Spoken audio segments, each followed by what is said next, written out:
So how to squeeze a spot? We all get them at some point. Let me tell you the do's and don'ts.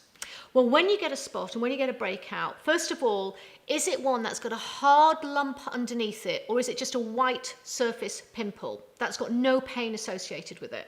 If it's just a white surface pimple, you can almost just flick off the top and you don't even need to squeeze it. That might mean you just need to scrub more or use a flannel when you use a face wash, and that'll take the top off really easily. If it's got a more painful to it and it's a little bit more of a harder lump, do not squeeze when it is painful, when there's a hard lump there. And one of the ways that you can test this is if you wrap your fingers in a tissue, both tissues, because that means if you've got long nails or strong fingers, you're not actually going to break or bruise the skin, because you don't want to have a more bruised, swollen area just by trying to squeeze a spot. And then push the area together, either side of the spot. If the pain increases, stop. It is not ripe. It is not ready.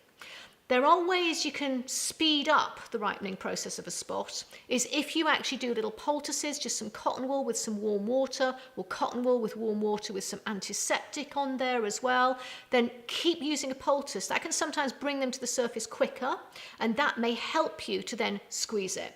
Then when you do squeeze it, it should be that just a gentle squeeze, it opens and it comes out onto the skin. Too much pressure, you could burst the sebum gland underneath the skin and spread an infection across your skin. And that's when you get multiple areas of breakouts and bruising and a large, swollen, sometimes called a carbuncle, that you can actually get on the skin area. And then it's quite painful. It actually needs lancing in those situations, and you do need medical help. So the do's and don'ts of squeezing a spot is it's got to be ripe, it's got to be ready, you don't want to cause more damage, and when you do squeeze a spot, always then finish with something that is antiseptic, some topical application that is designed for putting onto a breakout or a blemish to actually help that area to heal more quickly.